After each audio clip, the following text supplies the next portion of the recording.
Salut, c'est Christophe de la série Chronique d'une CEP. Je vous fais une vidéo rapide, un petit bilan un peu. Là, on est le 18 janvier. Voilà, je viens de faire là mes fameux 200-250 mètres à peu près en fauteuil roulant, avec quelques dips en m'appuyant sur les roues. Et puis je suis rentré, bah, j'étais en forme. L'air de rien, les protocoles que je mets en place, ça a l'air de fonctionner. Et quand je suis arrivé dans la chambre, eh ben, j'ai pu même pousser un peu sur mes jambes, faire en me tenant un poteau.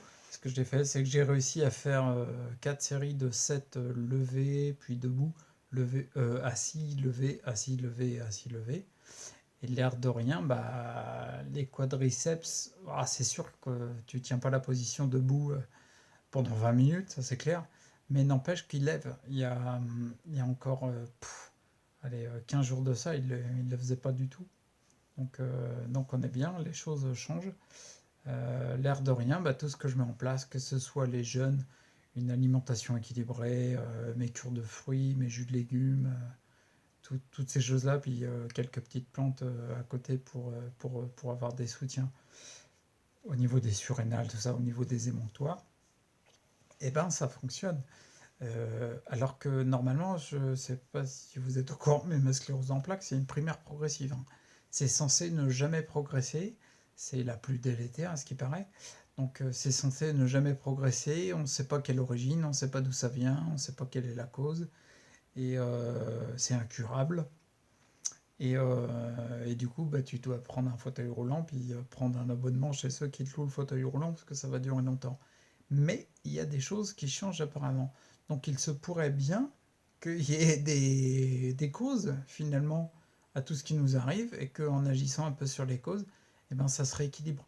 Toutes les choses qu'on fait, tous les outils que la vie nous donne pour mettre en place la régénération, que ce soit redescendre en parasympathique, utiliser la méditation pour ça, la contemplation, utiliser le qigong, le tai chi chuan et tout ça qui permettent de gérer l'énergie à l'intérieur du corps, que ce soit l'alimentation, les jeûnes, enfin tout, je ne pourrais pas tous les énumérer, mais toutes ces choses-là sont des outils que la vie nous donne.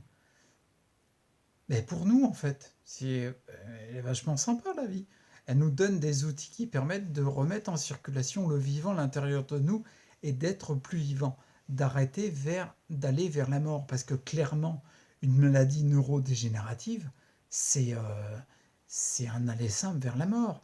Alors on sait qu'on y va tous, d'accord, mais on n'est pas pressé. On n'est pas obligé de courir vers le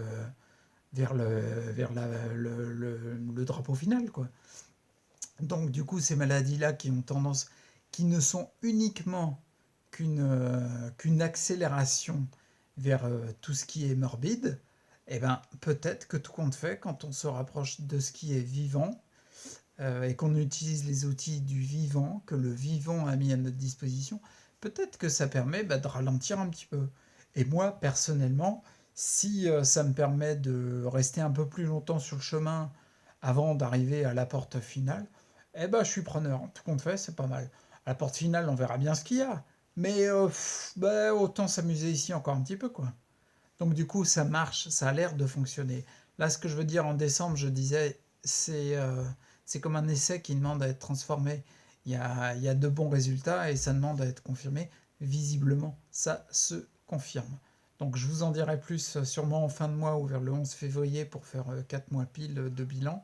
Et puis d'ici là, bah, à bientôt. Et prenez soin de vous. Soyez acteur de votre santé. Allez, ciao.